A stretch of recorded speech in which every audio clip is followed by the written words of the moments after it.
I saw a video of you recently saying that you only focusing on black issues Yes. before any other race. Yes. Why is that? Because our group are the most maligned, we're the most ignored. Historically, we've been the most oppressed, and nobody speaks for black people.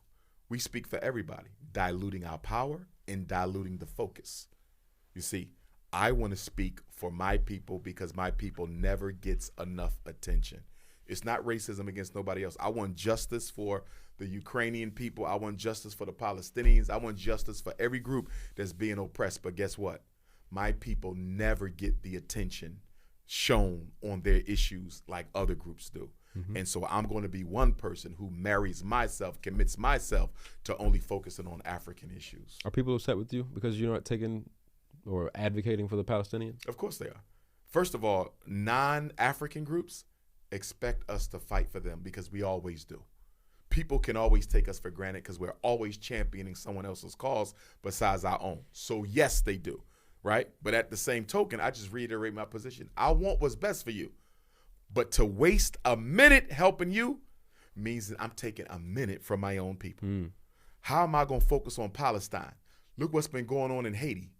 Way worse than Palestine, but we just going to forget about Haiti and run to Palestine? What about the Ethiopian situation? We just going to ignore that? The Somali situation. Look at the Congolese situation. Haiti and Congo are the two greatest humanitarian crises in the world. They get almost no attention, but Palestine does. I hope Palestine get justice. I hope they get all that was due to them. But as long as there's Congolese catching hell, getting no attention, as long as there's Haitians catching hell, getting no attention, as long as there's Ethiopians and Somalis catching hell, getting no attention, with all due respect, I want what's best for you. But I can't take my eyes off my people's pain to put it on yours, because you would never take your eyes off your people's pain to put it on mine. So while we're speaking about it, what are some of the conflicts that are happening in these countries? Because to be honest, when it comes to a PR job, the Palestinian cause has done the best. When it comes, like, everywhere I go, whether it's here or Dubai, I see Palestinian colors. I see Palestinian flags. I never hear about what's happening in Congo. Because it's way worse, and they don't have any infrastructure. At least the Palestinians, through their Arab neighbors and extended family, they do have an infrastructure to get the word out. Like Al Jazeera, which I believe is an Arab-controlled network, they can get that out. We tend not to have that, and when we do have it, it's owned by black bourgeoisies who don't want to scratch the power structure the wrong way. But you see in the Congo, and by the way, the Congo and Haiti, the reason why those are the two longest going and most disastrous human rights situations is because iridium in Haiti.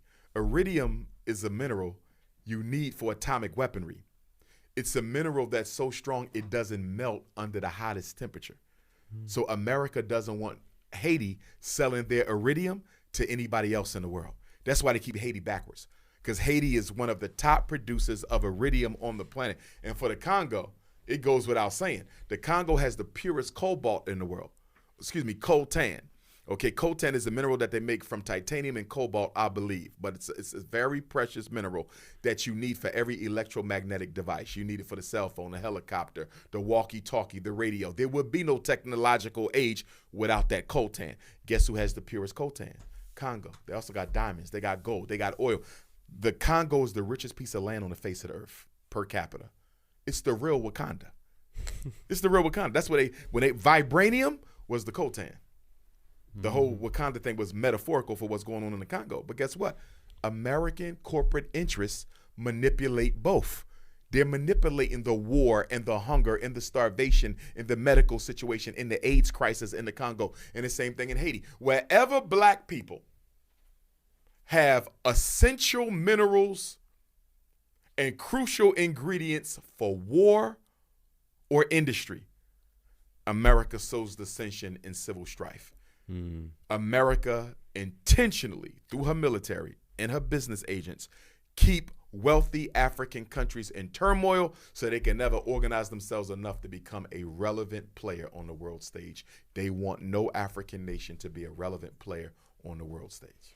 And that's unfortunate, because look, when you're talking about the PR, what's happening in Palestine, the Palestinians have the Arab nations as the advocates on their behalf. Yes, they do. Now, for the Africans, we don't have a powerful or big enough structure to be able to speak up. We have the African Union, but the problem with the African Union is nearly every member state of the African Union is in bed with a European country. You're either in bed with the UK, you're in bed with Belgium, you're in bed with France, you're in bed with Amsterdam, you're in bed with Washington, D.C. You see.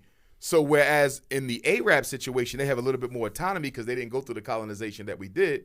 In the African situation, all these nations are beholden to a white power. Mm-hmm.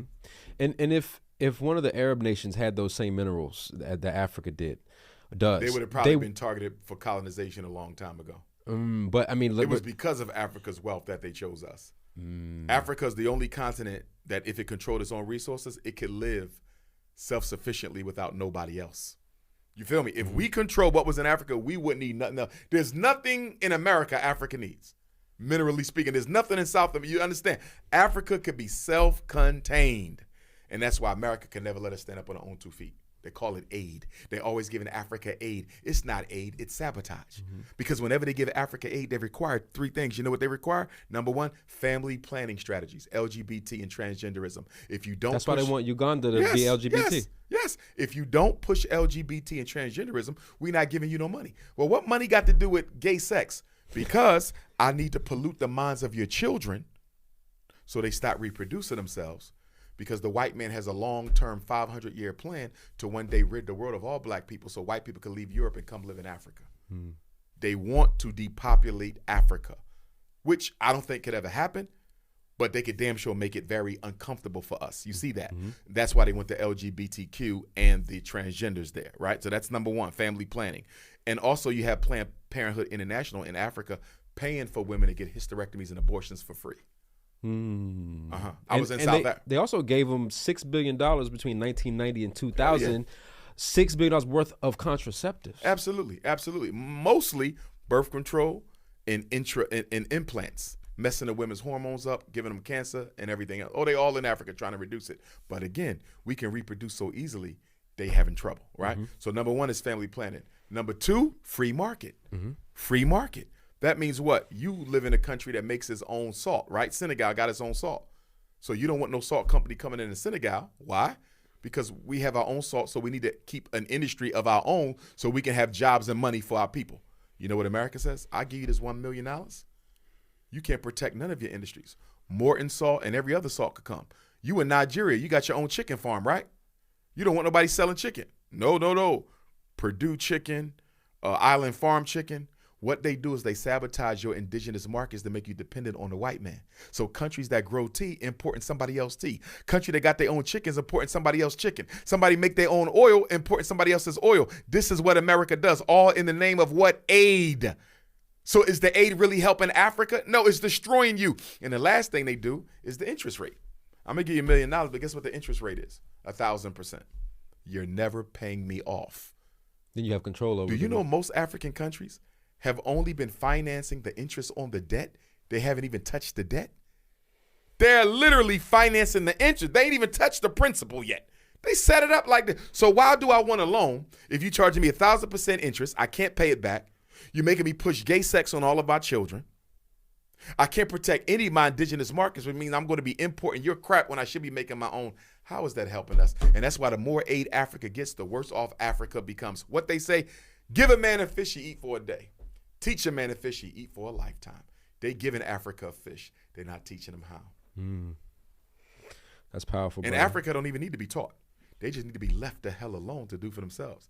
The white man will not leave Africa alone to do for herself, because white supremacy depends on a subservient Africa. As Africa stands, white power structure fall. That's why they killed Gaddafi, because Gaddafi was going to work with the sub-Saharan African presidents to create a Central African bank backed by the wealth of Africa. Do you know how wealthy an African currency would be, backed by the resources of the richest continent on earth? It would take all the power from the U.S. It would take the power from the world.